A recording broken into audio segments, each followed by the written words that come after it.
अब अनुराग त्रिपाठी, अनुराग जी, ये जो महायुति के भीतर भाई गट्टे गट्टे की संघ के लोगों ने ये हिदायत दी देवेंद्र फडणवीस को कि वो जो 400 पार वाला जुमला था, जिस पर शिंदे को एतराज था, जिस पर संघ को एतराज हुआ, अब कम से कम उम्मीदें कम कर दो, टारगेट कम कर दो, इतना गुब्बारा मत फैलाओ। तो ये 100 सीटों का टारगेट देवेंद्र फडणवीस जो रख रहे हैं, लोकसभा का सेटबैक है या फिर अंदर खाने अजीत पवार की नाराजगी, शिंदे की नाराजगी, और पता भी नहीं अजीत पवार तो रहेंगे भी या चले जाएंगे। लाइवर असल में जो प्रमुख गठबंधन है, यहाँ दिखाई बहुत बड़ी सहमति बाहर दिखाई जा रही है, अंदर अभी वैसी सहमति हुई नहीं है। और पिछले लोकसभा में इन दोनों गठबंधनों में बहुत जोरदार अंदरी घमासान मचा है।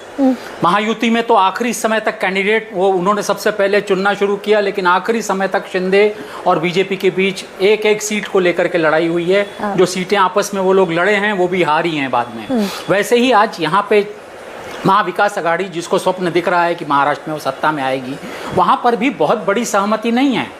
वहाँ पे ये जो मुख्यमंत्री पद का कैंडिडेट है, उद्धव जी ने ये सचमुच एक पत्ता खेला है कि उनके नाम आज मुख्यमंत्री पद के जो चेहरे दिखाई दे रहे हैं उसमें उद्धव ठाकरे एक बड़ी प्रेजेंस दिखाई पड़ते हैं। लेकिन कांग्रेस में अकेले ही, कांग्रेस में अभी अतुल जी ने खुद ही 5 नाम गिना दिए मुख्यमंत्री पद के, तो वो वहाँ अंदर भी बहुत सहमति नहीं है।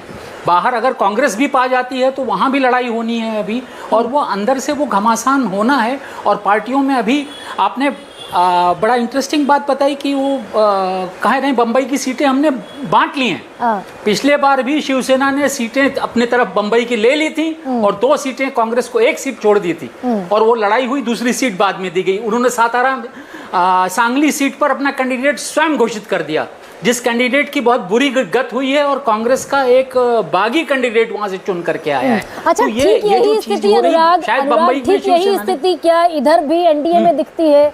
शिंदे के अगुवाई में चुनाव लड़ेंगे ये देवेंद्र फडणवीस, ये इशारा तो कर रहे हैं, लेकिन आफ्टर इलेक्शन शिंदे रहेंगे ये चुनाव के पहले बड़ा सवाल है। नहीं, ये चुनाव के पहले बोलते रहे हैं देवेंद्र फडणवीस लगातार, लेकिन चुनाव के बाद उनका इस तरह का बयान नहीं आया है।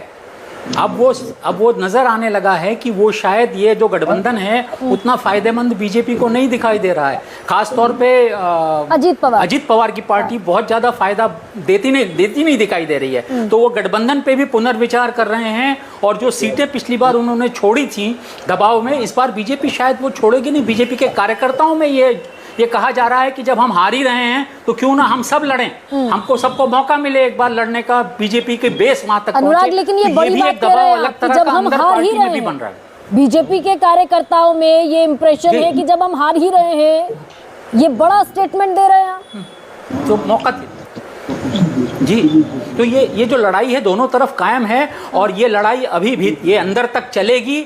ये सीट जिस दिन इलेक्शन का नॉमिनेशन आखिरी वापस लेने की तारीख है, उस तारीख तक ये दोनों गठबंधनों में सीटों का तालमेल हो नहीं सकता। आज की तिथि में अंदर बहुत बड़ा दबाव है, बाहर बयान ना दे रहे हो। जो मन है, जो डामाडोल स्थिति में है अनुराग, अजीत पवार रहेंगे इस इलेक्शन में, विधानसभा का चुनाव लड़ेंगे महायुति के साथ? पुणे जिले में अगर चुनाव लड़ना होगा और बगल के सातारा जिले में, तो अजीत पवार को साथ रखना होगा। लेकिन अजीत पवार की महत्वाकांक्षा बड़ी है, उनके पास पूरे महाराष्ट्र में बिखरे हुए नेता हैं जिनकी अपनी अपनी सीटें हैं, और वो अपने अपने दिग्गज हैं, अपनी अपनी कई ऐसे लोग हैं उनके पार्टी में जो अपनी सीटें विधानसभा की चुनवा के लाएंगे, ऐसा विश्वास है। तो वो बिखरी हुई जो शक्ति है अजीत पवार की, वो उस हिसाब से बीजेपी फिर उनका पुनर्मूल्यांकन करेगी, मुझे लगता है दोनों का, शिंदे का भी और अजीत पवार का भी, और फिर उनकी सीटें तय होगी, ऐसा मुझे एहसास है इस बात।